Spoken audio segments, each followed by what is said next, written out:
I'm trying to look at these buttons. Hello, hello, everyone.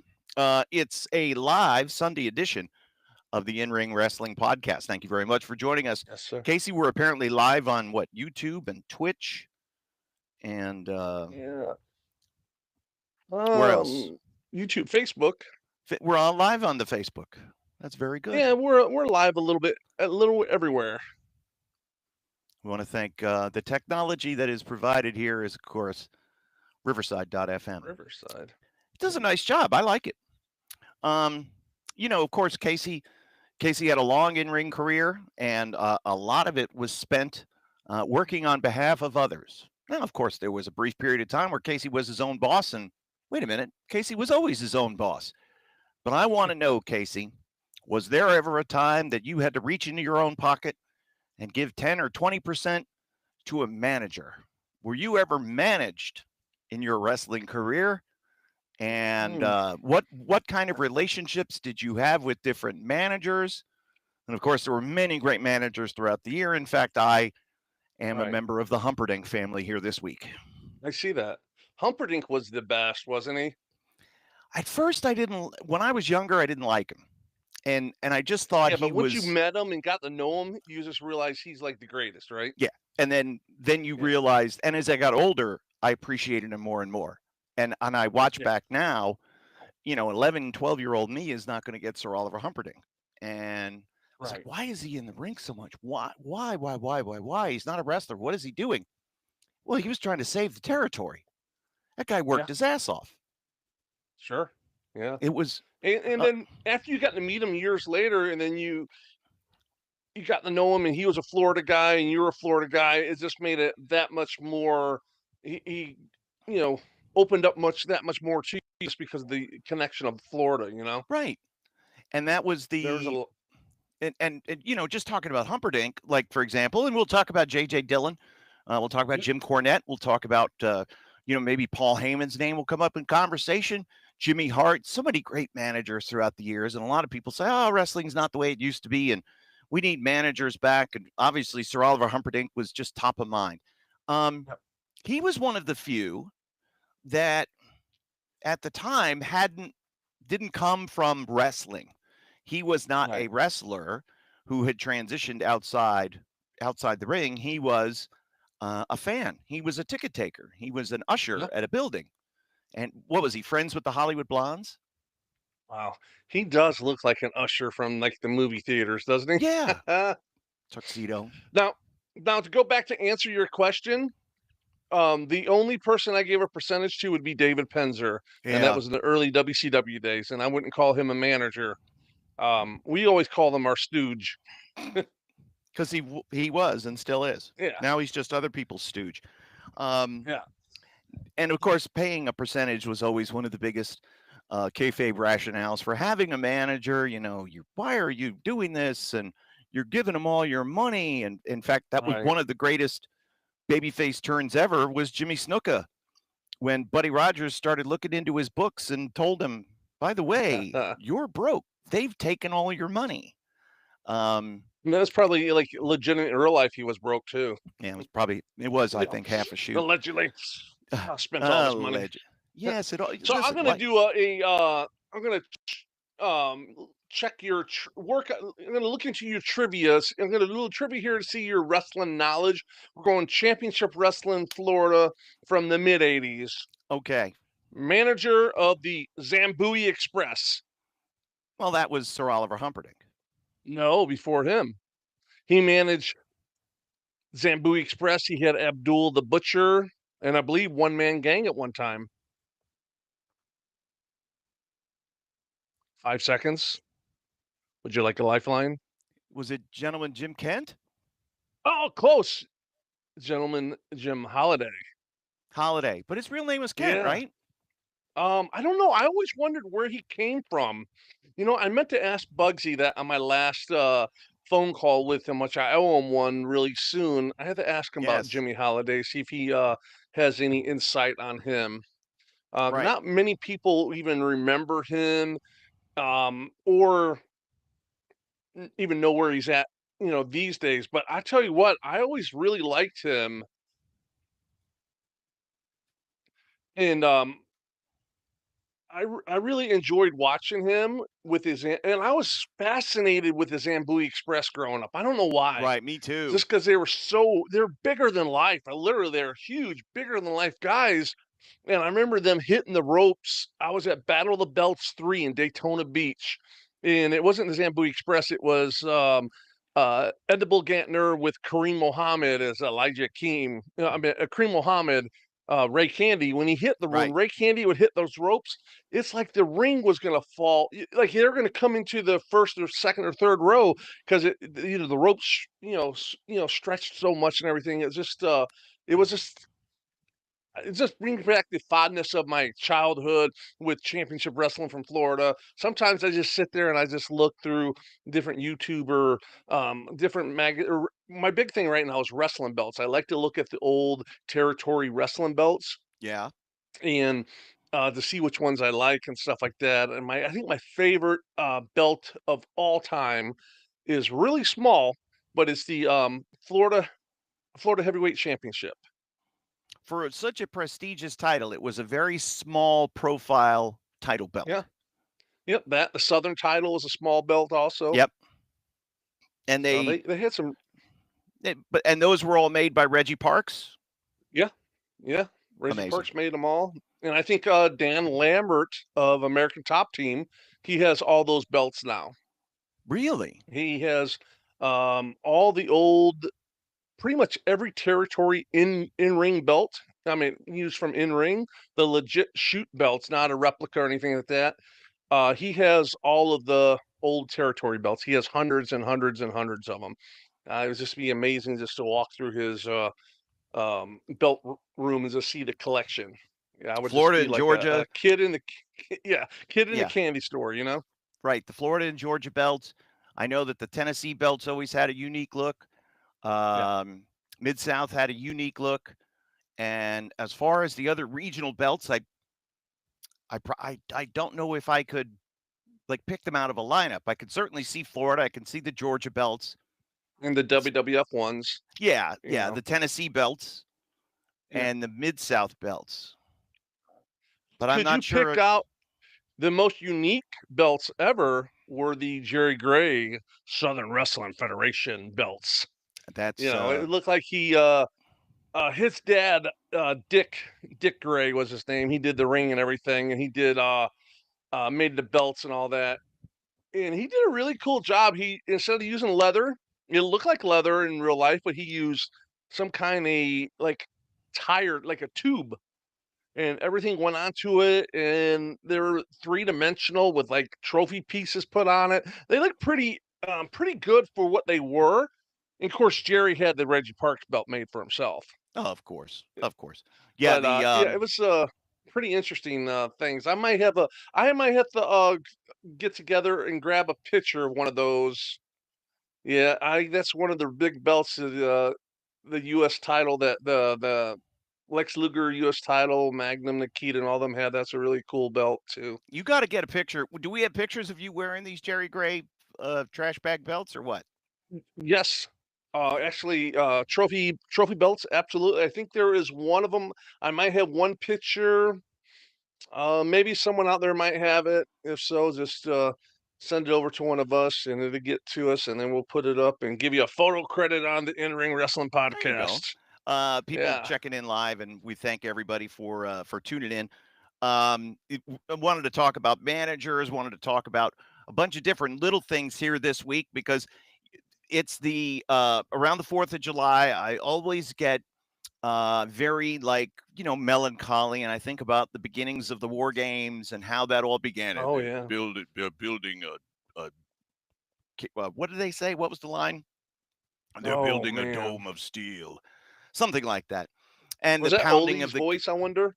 Hey, it could have been, or their VO guy, maybe just their regular VO guy, but could have been Ole, a precursor to the Ole Black did Scorpion. a lot of those voices, like Black Scorpion, Sting. I'm sweating. I was the Sting Black Scorpion jobber voice. Sting.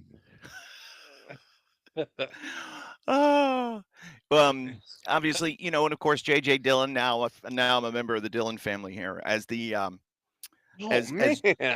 oh yeah, I've got a lot of familial roots. You have no idea, I would Kasey. love to see your family crest. It would It's be very busy. interesting. You know, part Humperdink, part Dillon. When you look at JJ and what he did, you know, again, he was one of the old time wrestlers who made the transition out and went from being a somewhat, you know, tough guy wrestler, could handle himself, certainly could wrestle, Yeah. and then had a hard time tying his shoes when he was the manager. So to me, it was always fascinating how those two coexist, how you go from being one to the other. But I Yeah. do love it. I did love JJ and his antics at ringside.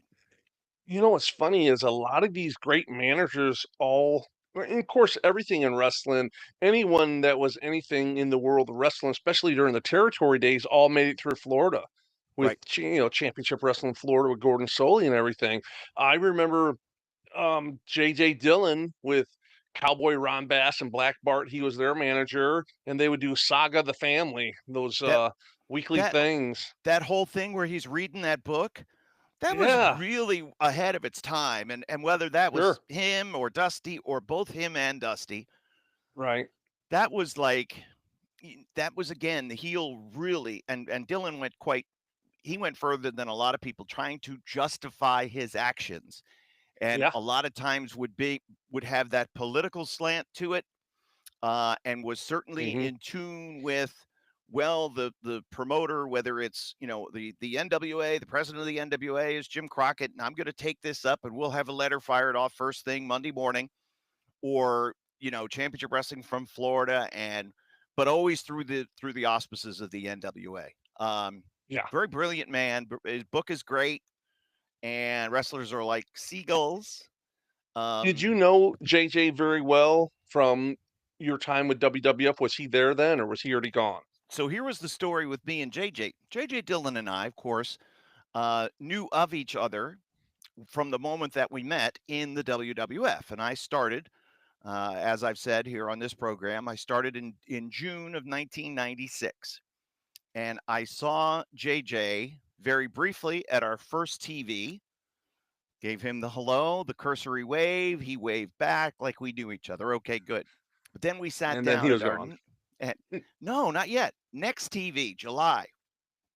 That was in first was the pay-per-view in Vancouver, Raw in Seattle, Superstars out in Yakima, Washington.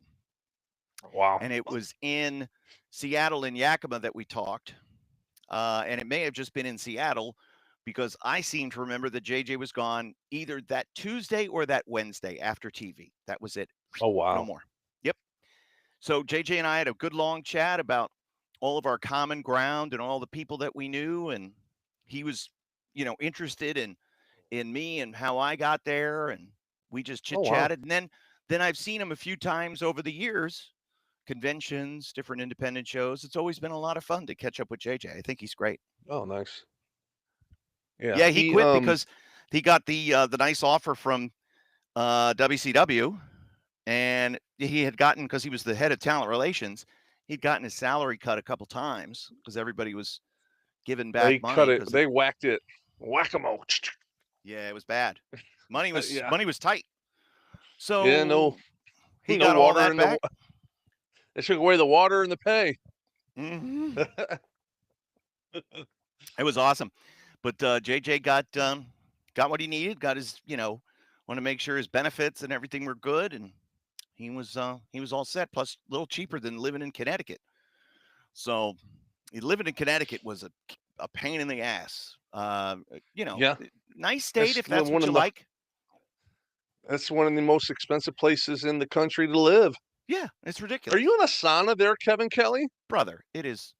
Okay, so I'm here in the basement, and the air conditioning is in the other room, and I I moved the fan around because I was sitting out there doing some other stuff, and now the fan is not in here, and I was like, oh, it'll be all right, it's not bad. And then I sat down, and now I'm like, oh You want to take a quick breather and move your fan, and I can keep the show going? no, I'm gonna do. Why am I sweating? Can you see through my shirt? No, but I I'm can't awesome. wait to see it.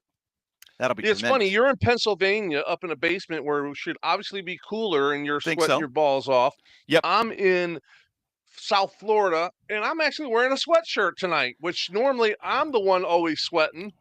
But it's amazing how these things happen, you know? Well, you see, you know, us Yankees up here, we just got a lot of times the houses don't have central air conditioning. We have window units. And that's what we have here. But wow. I don't know if I could do that anymore. I know. And my son, who is usually my production assistant / gopher on this show and others, he's at a church trip this week. So okay. So I don't have him to text and say, "Hey, turn that fan around." Yes, my daughter has been asking to help out on the show. She's like, I can do that kind of stuff, and I'll send her what I did and stuff. She's like, oh, okay. She made let's see if I can bring it in. Tilt it and down it's a not little going to bit. show up. It's very bright. Yeah. Oh, well, I'll have to post it. Trust you. When someone see it, you can make a little comment. And she did a little graphic, a little doodling at work. And I said, I hope you're getting paid for that. She's like, yeah, it's slow because she has a new job and everything, working at a hostess at a restaurant and everything. So when she goes slow, she was spending a little of her time doing an in-ring wrestling podcast doodle. So there you go. It's always appreciated. Yeah, the heat wave throughout the world, by the way, we're not the only ones. And we're not ungodly hot. It's been like 90, and it's it's sticky and it's kind of sucky. But a heat wave in Europe has been making headlines. Oh wow! And over 100 degrees, so that's kind of crappy. And of course, someone who always talks about the weather on his podcast and others, and is sort of one goal that we should shoot for, I think, in terms of audience reach, is Jim Cornette in terms of managers. Now, what did you think of Jim Cornette as when you were growing up as the manager of the Midnight Express? Did you think like Terry Funk told him, "Are you a sissy?" Did you think Jim Cornette was a sissy and a wimp? Did you want to see him get his? I always thought that his mother bought himself his spot. Yeah.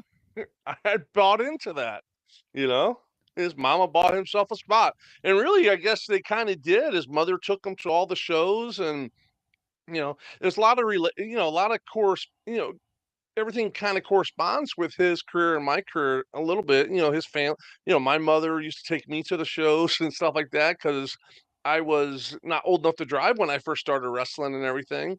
He was a photographer, 13, 14 years old. Yeah. And it's funny is people don't realize those little things like that, the photographer, the guy that does the videos and all that stuff, all the boys are going to like those people because they're going to do something for them because, all the boys love their users, right. It's just, it's just what it is, it's just how, it is. So, I mean, I remember an old photographer from back in the, Florida days, or the territory days, Dwayne Long. I was just about to say his name.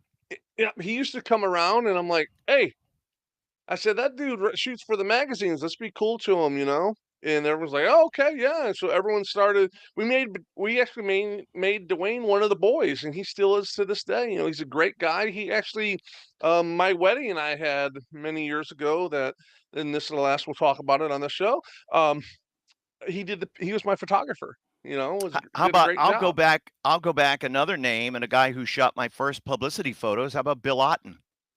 Oh, Bill Otten did the Lords of the Ring tag team tournament that we both, That's did. Right. That I promoted, and you were the play-by-play announcer. Yeah, we had some fun with that one. Yeah, that was a very that was a good time. That was a pretty. I still remember that. The homicide and low key about broke that kid's neck. Brother, we can't talk about that kid. He's been forever canceled. But I was like, are you sure you want to take this? Oh, yeah. I said, if you do, you're going to have to sell it. You can't be out walking around doing handsprings or they'll beat you up for real. And it was no problem. And then I saw a picture like 2 weeks later. I remember that, yeah. He still had the neck brace on. Yeah, he's The double he's been stomp having comp braces killer. on lately. The bracelets are on his Ankles. yeah, he has an ankle monitor on. What do you know? Yeah, Who he's knew? ran a little bad stretch for a while, but hey, he's got Larry, so it's all good. Well, give him the electric chair. It'll be fine with me. I couldn't care less. Sabisco still lives with them too. Wait, really? Yep. Like you just said, the boys will use anybody for anything. It's just amazing. For years and years and years. So weird. Delirious told me a story about he was staying there once and he just saw Larry Zbyszko standing outside in the patio early in the morning, smoking a cigarette and shaving his body with an electric razor. He just this is the guy that Bruno, battled over, and there he is. Yeah. But that's, and when you looked at the WWF managers, you had, of course, the old-time wrestlers in Freddie Blassie and Captain Lou Albano, and the third was the Grand Wizard. Now, I learned, listening to the most recent Jim Cornette podcast, Brian Last has become a collector of a lot of files that were previously, controlled or owned, stuff that Paul Heyman has written over the years. And he got them through Norm Keitzer, who was a magazine publisher. And so Heyman, like you said, 13, 14 years old, just like Cornette, was shooting pictures and sent them into the magazines. It's funny how those two became like frenemies, and yet their stories were very similar. Oh, absolutely. Excuse me. And when you looked at Heyman, you realize that he was very close with those New York managers, and especially the Grand Wizard. And I did not know that Ernie Roth, the Grand Wizard, because when he passed away in 1983, Paul Heyman wrote a really, really nice obituary, tribute to him, that he wanted Norm Keitzer to publish in the magazines, and talked about how he had gotten his start in radio, and he was and then transitioned through Nature Boy Buddy Rogers and became a manager and had a couple of different names, was not the Grand Wizard. And then, of course, before the Grand Wizard, he was the Sheik's manager for a number of years. Oh, wow. Abdullah Farouk. Okay, yeah. And he had a couple of names before that with different runs, with different teams, but was the Sheik's manager. And in fact, was like the Sheik's manager, handled a lot of his business. That was part of the deal, because when you're the Sheik and you own the territory, it's hard to do business because you can't break kayfabe. At least they didn't back in those days. Because he's the biggest heel in the territory too. Yeah. So the Ernie Roth had to handle a lot of those, business affairs for the Sheik, and after a while, after several years, they parted ways, and Ernie Roth got his start as the Grand Wizard of Wrestling, which I, of course, always thought was. I instantly gravitated towards the Ku Klux Klan because I'm growing up in Florida. You can't, wait a minute, isn't the Grand Wizard like the big boss in the Klan? Isn't the grandfather? Yeah. Didn't they realize when they came up with this gimmick? Apparently not. That, apparently it wasn't even like wink, wink, haha, he's the Grand Wizard. They just came up with something cool. It got over. And then down the line, they figured out, oh, really? This is the guy in the Klan? Whoops. They were Yankees. They lived in New York. Yeah, exactly. But supposedly, now I never met the Wiz, of course, because he passed away in 1983. But I had occasion to work with Lou Albano. Of course, did some stuff. Did some long sit-down interviews with Freddie Blassie. Awesome. Freaking amazing. Mr. Fuji? Fuji, I only ran across in passing once, because Fuji was out of the business by the time I got there. And I think I told the story here on this podcast, was Vince, being a generous guy, Perfect and Dave Hebner, finding out that Fuji was on his ass financially, and Vince gave him 10 grand cash, told him to bring it over to Fuji. He was tearing tickets at a movie theater. when I first did TV, Fuji, for WWF, Fuji would always be there. I'm like, hey, who's this usher always sitting here in his tuxedo? It You was didn't know. Fuji. What about his Because finish? sometimes you don't realize who people are at first because you used them in their character and stuff like that. When you see Right. them walking in and things like that. Fuji was one of them. I'm good friends with the Warlord, Terry, and he would tell me all kinds of, Fuji stories because Fuji was their manager and Mm-hmm. everything. And Fuji was a big ribber back in the day and everything. Yes. So it's And the whole story with Al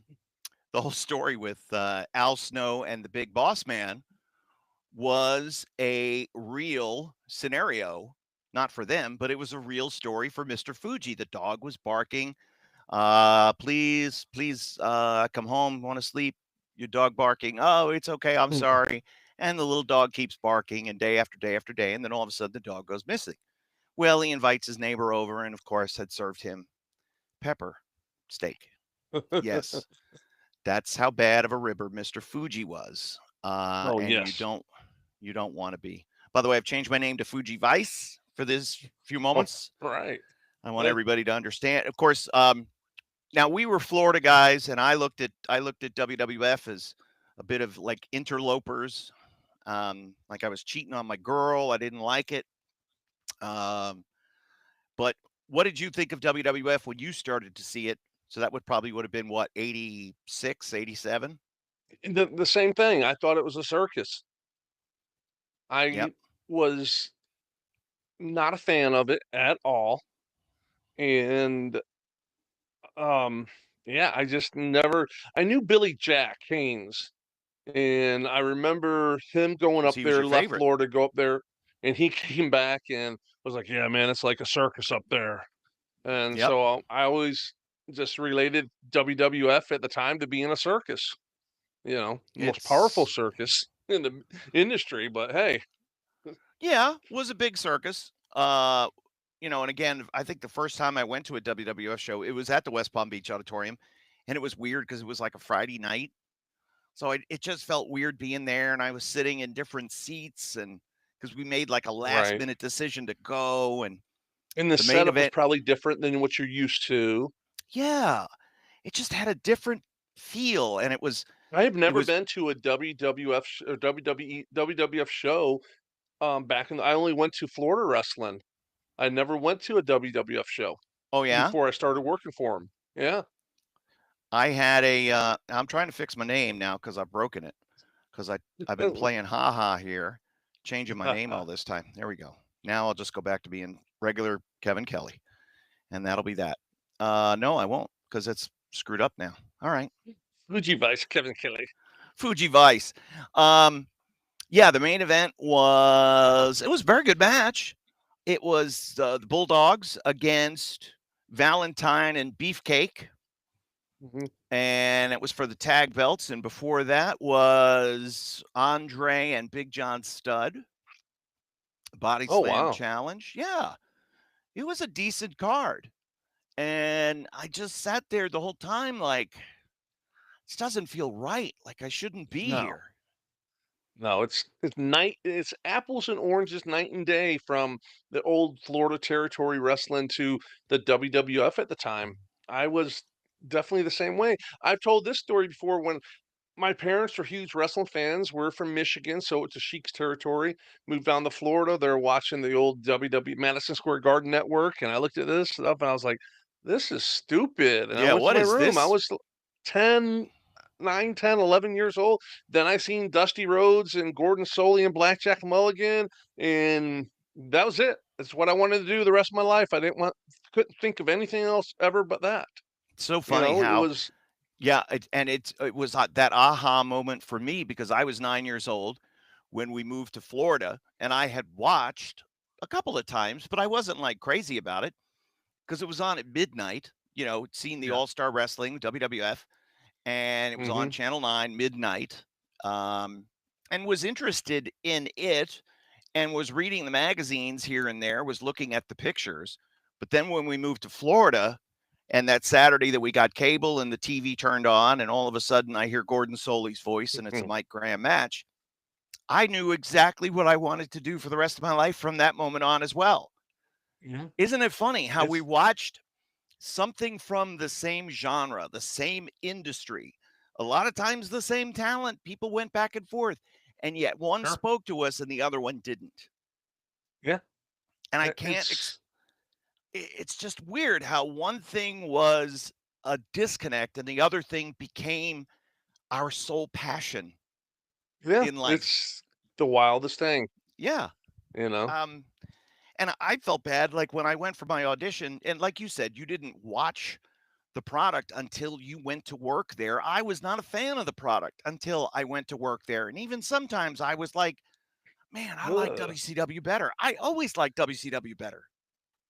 Yeah, you know, it was weird even talking about the difference between it. So, you have championship wrestling from Florida on Saturdays at noon, and then, you know, the famous, you know, TBS 605, you know, the Superstation, you know, they had Georgia Championship Wrestling. It was even different, but I still liked it. It was a couple notches different than Florida wrestling. It had more. I know it's crazy to say because it was a studio setting, but it had more glamour to it. Maybe because it was a live 2-hour or I thought it was a live 2-hour program or whatnot. But you know, it was brighter the way they shot it and everything. But it still was a studio program. But it had the world champion every week on it, Ric Flair at the time. So it was really interesting. And you know, for the life of me, I can never figure how Gordon Solie could get from Florida to Georgia in that short of time. You know, every week. I was like, man, He had to hustle. literally, But we know they pre-taped everything. of course, and, you know, he shot well, wait a minute now, because they shot Florida Wednesday morning. When did they do the TBS show? When did they do Georgia Championship Wrestling? Because I in believe the it was Crockett Saturday days. mornings. Oh, okay, because in the Crockett days, they did TV. Well, no, it was only later on that they started doing TV on Wednesday. But yes, it was Saturdays. It was Saturday morning that they recorded it. After a Friday Yeah. night show, they would all hustle to Atlanta and then do TV and then hustle to wherever else they had to go to. I Right. always liked, you know, in listening to Lance Russell in Memphis, there were a lot of shenanigans and chaos at the end of the show because the way they timed a lot of wrestling programs is that last match would be TV time remaining. Right. Because if something went a little long, they couldn't say, well, this match is one fall with a 10-minute time limit. They would just let it go for however long it needed to get to, and that was going to be the last match. Right. But there was one thing that happened where I can't remember who the baby faces were in this particular occasion. They got jumped, and it may have been Jeff Jarrett. It may have been Tojo Yamamoto, another great manager. And they were beating up on Jeff Jarrett. Let's just say that that's the case. And you know, ringing the bell, trying to get somebody to come out there. And Lance Russell is openly asking somebody to go look for particular wrestlers. Like, I know Jerry has left, but is Tracy here? Is Smothers still here? Right. No. Oh, well, some of the guys have already left. What do you? They've all left. You mean there's no one to help Jeff Jarrett? Oh, I just was like, God, that's so freaking awesome. That little attention to detail. I just, that type of stuff. And it gets over today. I don't care what anybody says. Absolutely. Yeah. A friend of mine told me, my friend Joel in the UK was watching Collision with his friend, who's very much a casual fan, and said, wow, when Kevin was, and he says, I haven't watched Collision in a while, he said to Joel. This is over in the UK. He said, when Kevin was there, he said, Kevin sounded serious. Now there's nobody there who sounds serious. And it's like, yeah, you have to be serious. It's a serious job. I'm calling sports. So, talking about announcing and everything, and that's where you made your way into wrestling and everything. Were there any particular announcers through your years, your fandom years, that had an influence on the way that you became an announcer, or was it Vince McMahon that produced you and molded you to what he wanted, or is there anyone that stands out in your mind? Obviously, Gordon Solie was a huge influence, as was Lance Sure. Russell. Those two Okay. were that was what had my ear. And that was where I sort of developed that cadence, the timing of things. Tony Schiavone was a big influence on me. I love Mhm. Tony Schiavone. I thought, especially the way he did house shows. Every once in a while, they would tape house shows, and you'd be Right. like, "Oh, there's some great old house show footage that's up on the vault, the WWE channel." Why would they have that? Well, a few different reasons. One, they planned on using it. They wanted it for features. They were going to shoot an angle. Whatever. The cameras were there. Maybe a title switch. Yeah. Um, and they did that every week with Memphis as well. Oh, And wow. Lance Russell sat at ringside, called the matches. They didn't record everything, but they recorded the main matches. And in Right. fact, Cornette has those 2-inch originals somewhere. Really? Wow. Yeah, the Masters. I think, or they got thrown out. Either or. The tapes like that were precious. But the way Schiavone Yeah. announced the house shows is he did it more like tennis, like baseball on the radio. And obviously baseball on the radio was a huge influence for me too, as far as announcing. Okay. Because you don't need to describe everything. It's the opposite on radio, where you have to describe Right. everything. Yeah. Obviously, I could see that he just took a backdrop. So, the height, the elevation on that backdrop. That might be all you need to say, as opposed to Right. say he took a backdrop or so and so executes a backdrop. We see it. So Yeah. throw a little description on it to emphasize the point. Awkward landing on the backdrop. Yeah. Something. That's all you needed to say. But Schiavone did a really good job on those and was calling it like baseball because he was a baseball announcer. That's where he came from. That's what he was still doing. So those were my guys. Jim Ross was very excitable. I liked him, but he wasn't my favorite. He was probably fourth or Right. fifth on the list. I like Bob Caudle better than him. Caudle was another Crockett It announcer. wasn't Buddy Colt or Coach John Heath, huh? They were a little dry. A little Yeah. dry. I remember they had a spin-off show, and once in a while it was Stan Rhodes and Coach John Stan Heath. Rhodes. Yeah. I don't even know that And name. yeah, it was called it was a Florida it was like called the World Class Championship Wrestling, but it was a Florida. It was the same thing as the Florida thing, and it would be Yeah. Coach John Heath, which I loved Coach John Heath because he um like I told you, he used to send me posters. I used to set up the ring in his towns and stuff like that. Mm-hmm. So the coach was always a really cool guy and everything. I wish I would have been able to went full circle with him to be able to reconnect with him after I got into the business, but I never did. I was able to with Gordon Nelson that helped me set up the ring. I was able to with Gordon Solie because through WCW when he came back up there announcing and everything. Mm-hmm. So a few of those guys I was able to do that too, but um, I do remember once in a while, Stan Rhodes would be out. It was Buddy Colt, which is probably the nicest guy ever in the wrestling I industry. If you never ever met Buddy had, Colt. I would have loved to have oh, met I him. met him at a WWF show that you actually booked me and Cliff on. It was in Ah, Tampa, and I think yes. we had the night off and everything. But we still got great catering and the payday. And he's like, "Come on, man, let's get out of here. We already got our money. Let's go." And that's how my imitation of Cliff was. Not And I'm far like, off. "No, bro, man, I'm talking to Buddy Colt." I Right. grew up watching him, even though I thought he was a very boring announcer, I still liked him because it was Buddy Colt. So Yeah. I was sitting there for hour. I was sitting there and of everyone there, because it was in Tampa, he was coming there where he lived. He was coming to see, pop in and everything.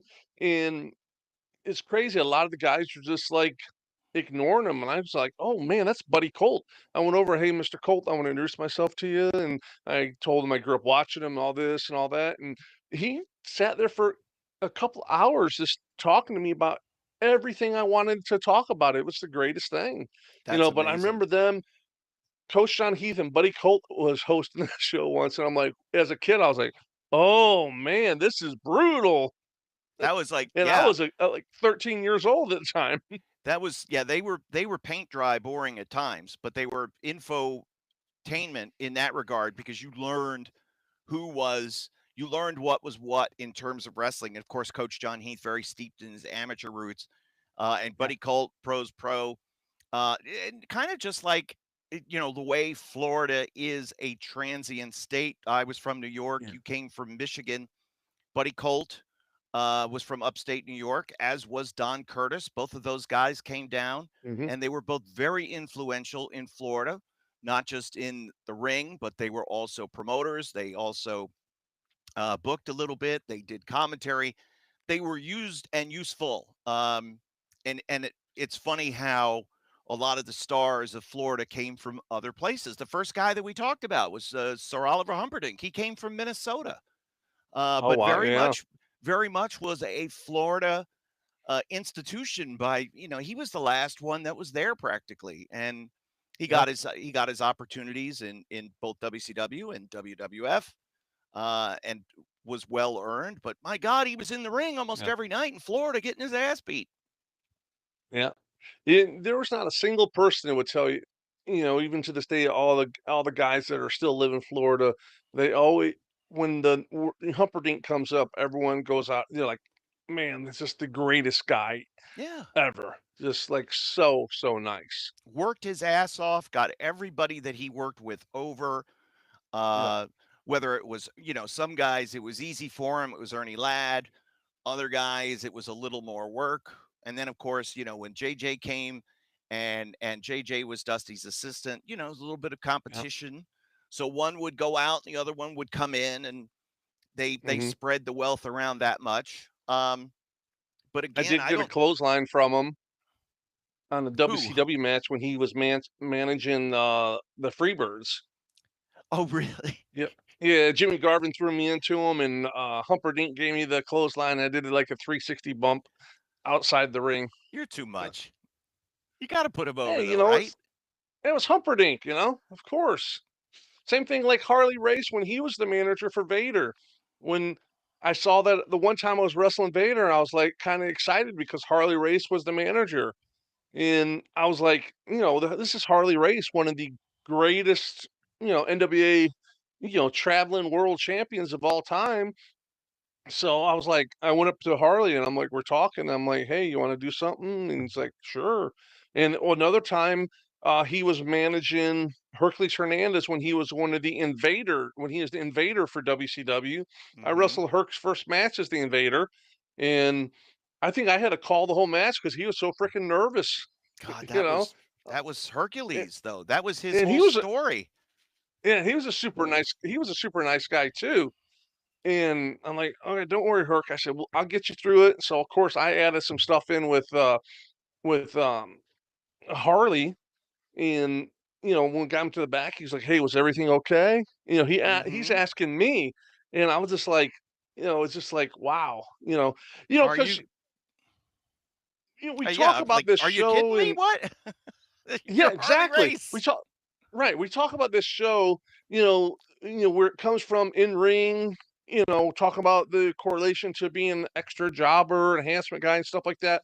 But still, someone like Harley Race is coming up to the enhancement guy to say, "Hey, was everything okay with you?" You know, you know, did he care? I guess he came up to ask me. He went out of his way to ask me. It's not like I was going up to him saying, "Hey, what do you think?" Stuff Yeah. like No. that. I'll tell you another weird, I mean, kind of cool um, thing was is I was walking the hallways and I was by myself, and this kid was back there. It was Ric Flair's son, and Who? Reed or he's like, David? "Hey, what's that?" Was it Reed or David? It was Reed. Oh, okay. Reed was probably 8 or 9 years old, and he's like, "Hey, you're Kasey Thompson," What? and I'm like, "Shit, this is Ric Flair's son." Knows me by name. You know what I'm saying? I mean, it might not seem like a lot, but it's sometimes you just think, what, I'm there, I'm doing my job, I'm putting the Yeah. guys over, this and that. I'm kind of like there, but not like a kid. You're seen, but you're not heard, kind of thing.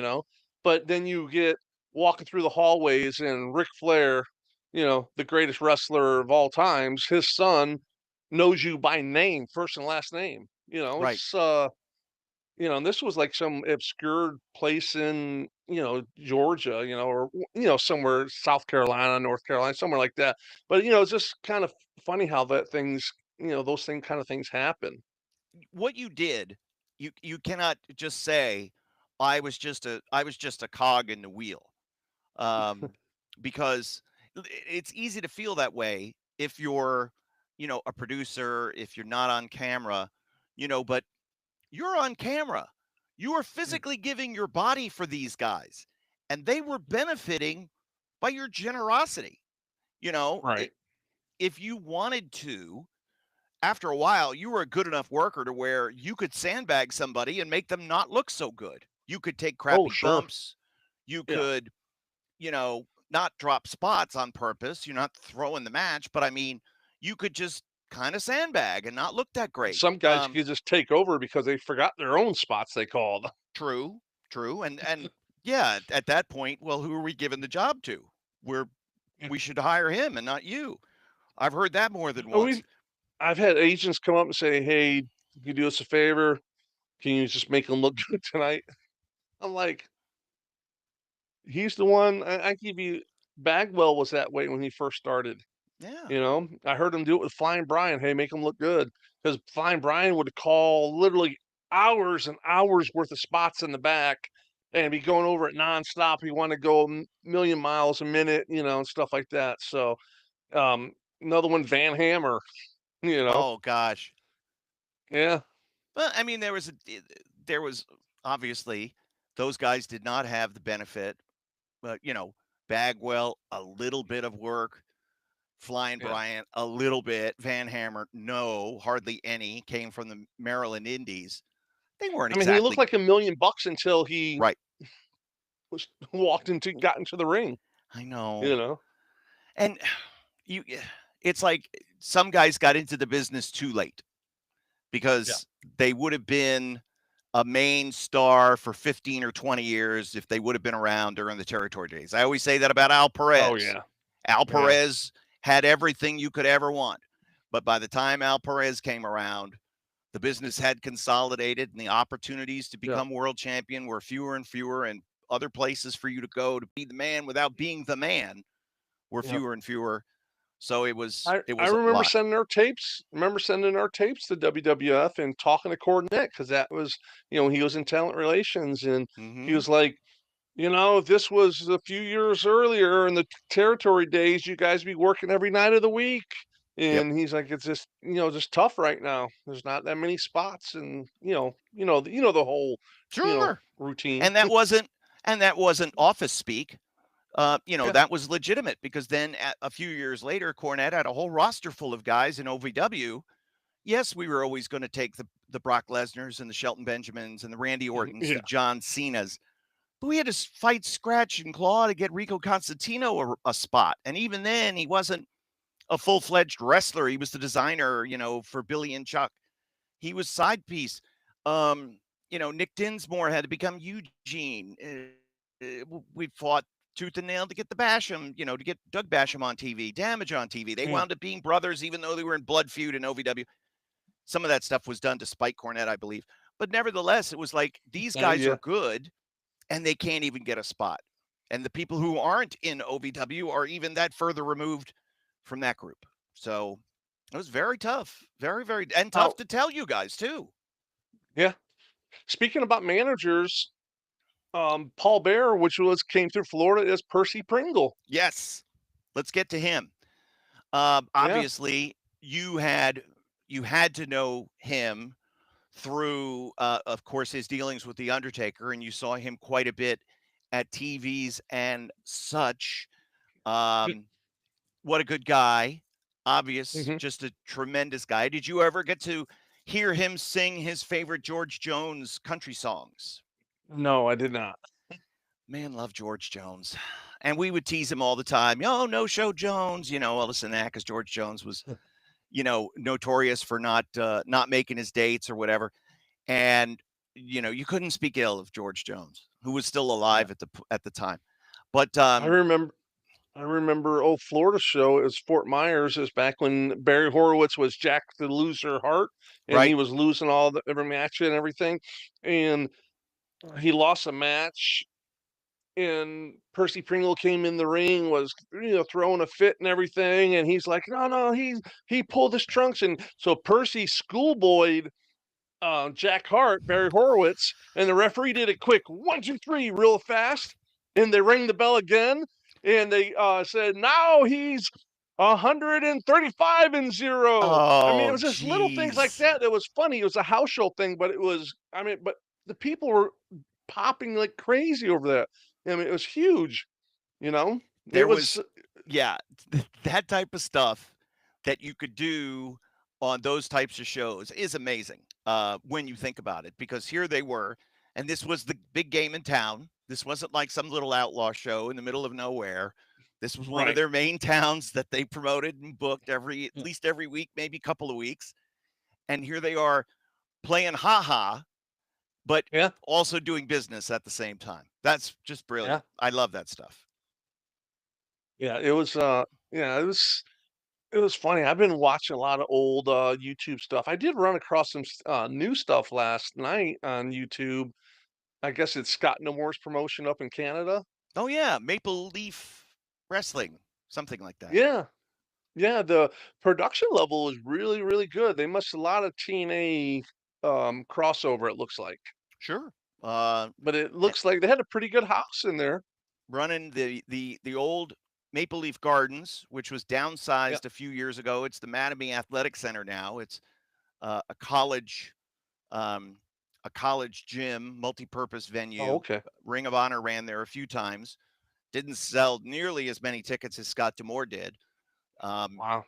but it was, yeah, it's a great building and history. They still have, because like I said, they've kind of downsized it, retrofitted, but there are way, way, way up top. You go and you take Mhm. escalators and elevators, and then you look up, and they've actually taken the time to mount a chair on the wall and say that Oh, this wow. was like the furthest seat from center ice, center ring, because it was also where the Maple Leafs played, and it was, of course, where Oh, Maple wow. Leaf Wrestling was from, and so all those matches with the Sheik and those guys, and then Ric Flair, and Yeah. then after that, Savage, Hogan, Piper, etc.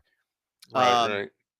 the Tunney family promoted that, but you just Right. looked at that chair, and they had taken the time to sort of like paint it, this little mural, and Oh, you really? kind of like gauged, you're like 50 feet from the chair, and you're looking down, and it's like, damn. But that must have been like, some young fan, some old fan, some fan sat in that chair, whether they were watching hockey or whether they were watching wrestling or whatever it was, and were Yeah. having the time of their life, even though they could not have been further away than that physical point.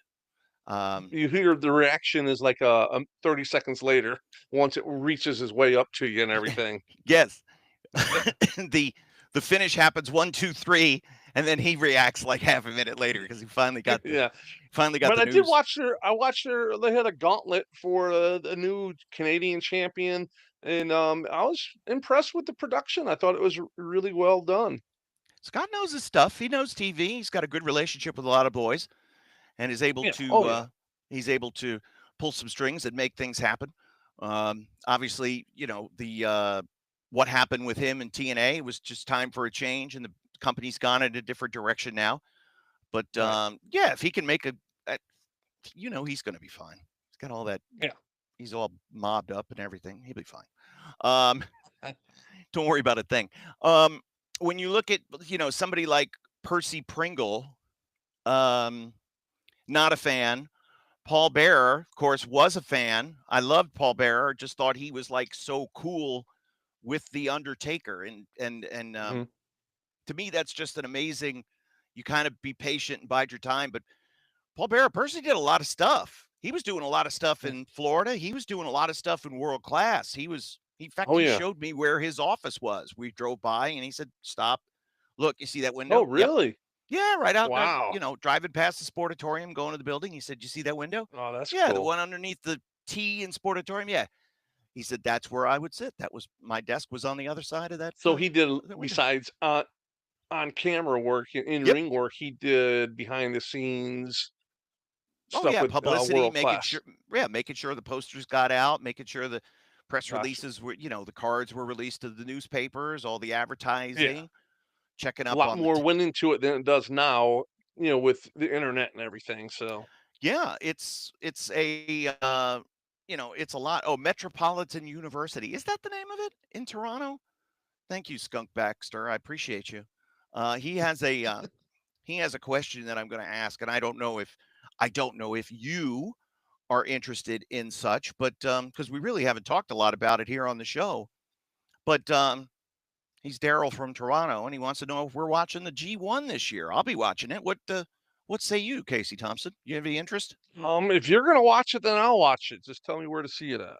Okay, njpwworld.com. I'll flip you a password, but it's it's a long thing. People check in and out. They'll watch the first couple, and then it gets a little quiet, and then the last week or so it really starts to ramp up. My favorite, if they held the old schedule, and I'm not sure when it starts, but generally it was about a month long, so it would start in the middle of July and it ends in the middle of August. And what I always said is my favorite week of the tournament is the last week of July, because we've gotten through the first stretch and we've got the go home stretch to go. And that second week, that third week can really be sneaky good matches and quiet. Some under the radar stuff that are always gems, but they obviously don't. They'll front load the tournament with some star matches. They'll load up the back end to go home. But the middle is the meat of it all. The middle is the meat, and that's where the story is told. Like if you win, Zack Sabre Jr. is now the IWGP Heavyweight Champion, and that might be where he drops a fall, and he drops one, he drops 2 points to somebody that he should beat, and then that becomes the catalyst for the fact that he's playing catch up the whole time. Every once in a while, like you'll have the story like they did in AJ's first year in the G1 where he's chasing the whole, Okada's chasing the whole time, chase, and eventually overcome at the end. And when champions lose during the G1, they always make good on those losses, those victories by their opponents, that there will be a challenger for, a September match and an October match, King of Pro Wrestling, depending on who it is. Obviously, the higher profile, and we would say that so-and-so pulls an upset. Don't expect this to be the main event of a big show like King of Pro Wrestling. But this might be your September main event, because they're not going to give, and again, it's about business. They want to sell tickets, so they know that Zack Sabre Jr. versus average guy is only going to sell an average amount of tickets, but it might be better in a B town that hosts the September big show as opposed to October, which is Tokyo Ryogoku and King of Pro Wrestling. They need to do business. They need a marquee. And if Zack Sabre Jr. wins the G1 and only loses once, and he loses once to kind of a so-so guy, well, they'll find a good opponent for him to have in October, as opposed to it being the only match he lost was to so-and-so. He should wrestle him. Doesn't always work like that. And we would shoot with it. So it's fascinating. Obviously, the G1 this year, because New Japan is completely in flux. And even Hiroki Goto, who was the champion up until a couple of weeks ago, injured elbow, he's out. Zach beats him, takes the title. He has to be a favorite, but Tetsuya Naito is gone. Okada's gone. This is Tanahashi's last. So Tanahashi is going to be the big sentimental favorite for every single match. Guys had to fight to get their way in, household names like Yoshihashi and others. So it's going to be very interesting to see who comes out on top. Obviously, I love David Finlay. I think Finlay is right there for the finals, but Jeff Cobb is not there this year. There have been guys that have been in this tournament the last 6, 8, 10, 12 years that aren't in it, that you used to be able to count on to be in the mix, and now the field's more wide open than ever. And obviously we keep saying the next generation of guys has to step up, and it's time for one of them. We'll see what happens. But so we'll keep an eye on that. We'll give our thoughts here on the In-Ring Wrestling Podcast, because why not? Yeah, and Jeff Cobb's my cousin, right? See, I didn't know that. I didn't know that Jeff Cobb was your cousin, but that's good. Yeah, Jeff Cobb is my cousin. Might not Jeff be that Cobb. Jeff Cobb, but there is a Jeff Cobb, my cousin, though. Oh, sneaky. My mom's maiden name was Cobb. So there you go. Yeah. See? So he's probably my cousin. And now they've changed his name to J.C. Mateo. Yeah, well, I know Miss Jeff Cobb. Yeah, we all know him as Jeff Cobb. Listen, if you were a Samoan, by the way, chances are pretty good, Kasey, that you would be in the WWE right now. Because they have brought in just about every family member that there is. And I keep waiting for like the whole spin-off show.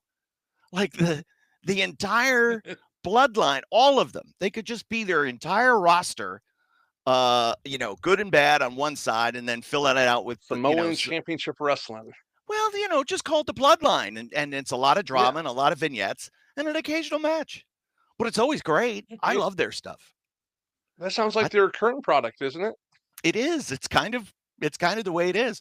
And obviously they're trying to rebuild Cody down. They have him win the King of the Ring. How would you feel? How would you do on a flight to Saudi Arabia? Would you be okay with that? I would get a lot of sleeping. Yeah, I get a lot of sleeping. Yeah? I love sleeping on long flights. Yeah, it doesn't bother me a bit. I can't sleep on a plane. I don't know what it is. A couple Mickeys and I'm out. Yeah, the problem with these young kids now, or they take a bunch of somas at the gate. You got to wait till you're on the plane and they're already taking off. They can't kick you off then. Take your somas then and pass out, and you're good to go. I've never been kicked off a plane in my life. Because they're in they're 35,000 feet in the air. Yeah, didn't you ever worry about leave, please? Didn't you ever worry about peeing your pants or something? No, I have really good bladder control. Okay. See, that's the part. I don't wake up during the night. I don't get up during the night to go to the bathroom. Yeah, but there's something. I sleep through the whole night. Yeah. I know, but there's something weird about just being on a plane, and I worry that people are like I'm talking in my sleep or I'm waving my arms around because I get nuts like that. Are you missing the eyebrow when you wake up? Jimmy, all right, so let's talk. Jimmy Hart, because I had a dream about Jimmy Hart a couple nights ago, by the way. What's that? Jimmy Hart, I had a dream about him a couple of nights ago. Okay. And I forget. Do you hear the fireworks or the explosions? It sounds like I'm in Baghdad right now. I don't know. They light crazy. Yeah, crazy. Hey, the 4th of July is not today. It was yesterday or day before. It was recent. Yeah, Friday. Hey, enough of that. The hell? I'm trying to do a podcast here. They can't hear you, and we can't. I don't think we can hear the fireworks. I know I can't. I got this high-tech mic that kind of drowns out everything. You got all this. Okay, so Jimmy Hart obviously was Memphis born and bred and got into the business through Jerry the King Lawler. But, of course, since then, transitioned away from Lawler and became Hulk Hogan's sidekick in a lot of business ventures. Talk to me about, I know you've had experience with Jimmy Hart. I know you've worked with him before. Give me some Jimmy Hart thoughts. Man, he's a good guy. I mean, he's involved in everything. He's like Jimmy's always resurfacing everywhere, he was with Hogan, and I remember a good friend of mine, Kevin Sullivan, when he opened his gym down in Tavernier, right by Key Largo, in between Key Largo and Isla Mirada, called Tavernier. He opened up a gym called Froggy's Fitness, and he's like, hey, come down. I'm doing my grand opening and everything. I'm like, sure, because I used to go hang out with Kevin down there. He had a nice house right there on the Cove side and everything, with a little house, on their property where I stayed in there all the time. So he's like, hey, I'm having a grand opening. I watched them build the whole gym from the foundation all the way up and everything. So I'm like, sure, yeah, I'll go down there. So he called me. He's like, yeah, man, Hawk called me and was like, hey, let me do you a favor. Let me do the grand opening for you. So, it's like, devil, you've always taken care of me. Let me take care of you and help you and all that. And he's like, sure. He's not charging him a penny and anything. So Hulk came in and did the grand opening. Of course, who was there with him, of course, was Jimmy Hart. Because Jimmy's with him all the time. It was actually his son Nick, Jimmy, Bubba the Love Sponge, who was with them too. Oh my So gosh. I guess a few things have changed over the years. But it was a Yeah. really great grand opening for Kevin's gym and everything. And his goal was to have 50 pre-sold, and for the year he wanted to do 300 members after the first year. And because of Hulk coming in doing the grand opening and everything, he ended up doing 350 pre-sold memberships. So before he opened the doors, he did more than he wanted to do his first year because of Hulk Hogan. So Wow. Hulk came in, Jimmy Hart was there. I met Bob Seger that day because Bob Seger came up with remember referee Mickey J? Oh Mickey J. yeah. Yes, Yeah, Mickey J, Mickey definitely. Henson. Yeah, yeah. They He were brought friends? yeah, down in the Keys, yeah. He's brought him up as I've Wow. always wanted to meet Hulk Hogan. Well, come on, let's go meet him. So, but yeah, Jimmy did all the music for all the WCW. You know, I believe he did a lot for WWF at one point too. Right. There And was yeah, he did.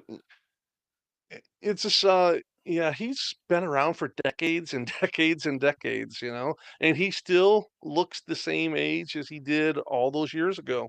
saw him a couple of years He was ago in always a really person. good guy. He always treated me well. Yeah, always fantastic. Still a nice person. Saw him a couple of years ago in Beckley, West Virginia, and it looks great. We laughed and joked for a couple of hours. We had a blast. Yeah. And when you think about it, his claim to fame prior to wrestling was he had a one-hit wonder. Yeah. Keep on dancing with the Gentrys, and that was their one Yeah. hit. And he's parlayed a one-hit wonder career into now 50 years of being active Mhm. in pro wrestling, and has certainly, not stopped, not slowed down, and is fantastic, but will forever be known as Hulk's guy. That's his He's ride or die now. really yeah, he's really underrated though. I mean, he doesn't get his due. I mean, the knowledge he knows of wrestling, he's not up there with all those other guys, but Jimmy knows his stuff about the wrestling business. Was he a guy that would give finish ideas or spot I ideas? mean, he was in the booking committee with WCW. Or was he just looking out for Hulk's interest or Brutus's interest, or was he there to try to get No, other guys over? no, he had the paper rolled up in his hand, going from guy to guy. I mean, he was there even when Hulk wasn't there. Okay. He was on the booking. I won't say the committee. He was in the booking staff with Kevin Sullivan was the booker. Then he had Orndorff and Terry Taylor, Jimmy Hart, Arn Anderson. So it was Jimmy was a guy that had power. He could With produce WCW. TV. He could produce TV. Yeah, He could produce matches. sure. I know that he was, very helpful in getting the Glamour Girls over, which was not something that a lot of guy managers did. There was very little crossover. If a woman came into a territory, even if it was the Right, Fabulous Moolah, she would not necessarily, even though she was a world traveling heel champion, she would not come into the territory and be automatically aligned with whoever the heel manager was. They right, kind of kept those they didn't cross those streams. But Jimmy was right. a guy who was willing to help the Glamour Girls get over, and Leilani Kai and Judy Martin were the beneficiary. They had a nice run. Yeah. So we're talking about this whole episode of managers. Who was your favorite manager of all time? For me, it's got to be and of course we've left out the best name. We haven't gotten there yet, but you've got to Hmm. look at Bobby Heenan. Oh my God. What a great guy. Oh, Yeah, we got to talk about Bobby Heenan for everything that he sure, could do. absolutely. I totally forgot. How did I forget about Bobby? I don't know. You just Have you had a phone conversation with Bobby before? no, I did not. Oh my gosh. I did an It interview with him. I was went to like, his house and did a long interview with him. okay, so you know how the interview was? Probably he cracked probably 100 different jokes, right? Same thing in the phone conversation when you're talking. He's talking, and it's like you're just laughing your ass off because Hmm. it's the funniest phone call you've ever had in your life. Yeah, As he was that's how he was. you were his audience. Oh yeah, Shivani told stories about Heenan, like they'd be checking out of the hotel for, a first flight out, and he's hooking the cord of the floor polisher over his foot so he could trip when the girl calls him up to the front desk and send things flying. And just it's 4:00 in the morning, 4:30 in the morning, and he's just trying to make everybody laugh. You look at what the bumps that he took, the effort that he gave, was fantastic. Was second to none. The best bumping manager too. Yeah, best bumping manager of all time.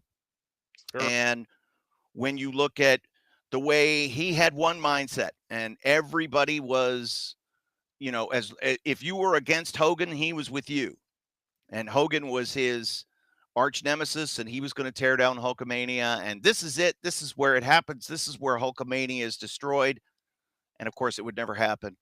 But then he would come back with someone else. That mindset, pervasive through every action that he did. He didn't necessarily like all the other heels, but if you were against Hogan, he liked you. And that allowed him to sort of be, well, the Samoans, they're savages. They eat raw fish. What do I care about the Samoans? Now, King Kong Bundy, on the other hand, that's an athlete. Look at that man. He'll be the one to defeat Hulkamania. So that was sort of his mindset. But yeah, just great commentary, great personality, great people at the WWF studio loved Bobby. They loved telling Bobby Heenan stories. He was awesome. A quick Bobby the Brain Heenan story is when I was running MXPW TV, and this was near the end of it, and I was milking for probably a month the director of operations, which is like the on-air commissioner kind of role, right? Mm-hmm. And we're milking it and everything. And I literally had people call me from in the business. Hey man, who's it going to be? I said, just wait and see. And it was Bobby Heenan who it was going to be. And I had him booked and everything on it. And he called me. He's like, hey man, listen, my agent called and I got to go do Letterman because he had a book coming out, right? And I'm like, oh man. He's like, sorry, but nothing I can do. I'm like, I got you. So I threw someone else in there. It kind of just did. I mean, with Bobby, it was going to be great. And then he had to bail at the last second. It's part of the struggles of running a independent promotion that has TV because you don't have everyone locked in. So I was building this up, I was building up like it was the biggest thing ever in wrestling. And then, I just threw some, Punisher guy in there. No, that's big old 6'9" guy. Yeah, but it wasn't Bobby Heenan. No, it wasn't Bobby Heenan. But then again, they didn't come up with the idea of the higher power. They didn't come up with Vince until the last day. So, there were other names that were kicked around, but no final decision was made, and they were out of time. And it's like, well, who's it going to be, pal? I guess it's going to be you, Vince. It wasn't me telling him this, but okay, he'll put the pumpkin head on and go out and be the higher power. So that's the way that was. When obviously Bobby Heenan is at the top. For me, J.J. Dillon, Cornette, those are my top three. Jimmy Hart, a little bit in that realm. And of course, then there was like always the second tier. Whether it was Slick, Johnny Valiant, et cetera, et cetera. The second Downtown tier guys. Bruno, Harvey Downtown, Wimpleman. yeah, okay. So you got to give some love to Bruno. You got to give some love to Bruno. Is he still with the company? No, he is not. He is he's part of the town council for Walls, Mississippi, where he lives. Oh, really? Yeah, and he had he lived in a trailer, and I don't know if he has a house now, but he had a trailer, and he said, yeah, it's really nice. I got the trailer out there, and it's very quiet, and I got the chair, and I sit outside of the chair, and then when I go inside, I chain the chair up. And I said, well, why do you chain the chair? I don't want anybody to steal it. Like, that's our Bruno. We love him. He's great. Didn't The Rock buy him something? A car or a house or something like that? Hooked him up because that was his guy. Yeah. He the first one to take care of him in Memphis. and Dwayne never forgot that, and definitely hooked Bruno up. Yeah. But he's on the I'd town love to council get a hold now. of him. I'd love to try to get him on the show. He would be fun. Let's remember that. We could do that. I would talk to Dwayne or to Bruno. Be fine either way. I don't know if we want to have The Rock on the show. We're a little too big for that. I know. I don't want him. I mean, we've been doing a lot of stuff lately. I mean, obviously someone's listened to the program because R-Truth, he's back on TV because of us. You're welcome. I think Tony Khan's going to be bringing Vince in because of us. I don't know. That's just alleged, but you got to tune in to find out what happens, I guess. These are the allegations. Yeah. Kasey, give me your tops as far as managers. Give me your numbers. 1, 2, 3. I think my as a fan, it definitely would be JJ Dillon because of Florida wrestling. Right. But I would think in the business, I think it'd have to be Cornette, Bobby Heenan, and Jimmy Hart. In that, sure. We And appreciate it can talent. go in any order. Yeah. I know. Cornette is like, Cornette, we would say, well, Cornette was the best. And then Cornette would even say, come on, I'm second in any list to Bobby Heenan. Right. Yeah. And in his mind, there was no better. So right. It's just interesting how all of this plays out. But of course, we want to know what you guys think. We want to know your thoughts. So send us, comments, social media. We'll follow up and we'll give our thoughts about your thoughts right here next week. Kasey will be live once again next week. And next week, I promise to have some sort of fan, as I could see my. Oh, yeah, you're sweating. Maybe I can make a pic with you, like sweat coming all everywhere shooting out of you. This room has been famous, by the way. This is where I did all my New Japan commentary when I didn't travel. And one year, I was attacked by wasps in this room while I was live on the air. Oh, wow. Oh, it sucked. And, of course, I'm live and I'm stomping on them and I'm getting stung in my foot. And is that the New Japan headset? Yeah, this is. They bought this. Oh, nice. See, the things you learn by tuning in, listen to us on this podcast. $500 Sennheiser headset. I wasn't springing for this myself. It's not quite in our budget here at the In-Ring Wrestling Podcast. Yeah, exactly. One day. Okay, so that's going to do it for this live edition of the In-Ring Wrestling Podcast. We'll be back with another live episode next Sunday. Of course, check out, follow, like, share, subscribe everywhere you see, whether it's shorts, whether it's full-fledged episodes, anything and everything related to the In-Ring Wrestling Podcast. For the creator and our pal, Kasey Thompson, I'm Kevin Kelly, and we'll see you next week. Check out TikTok. There's a lot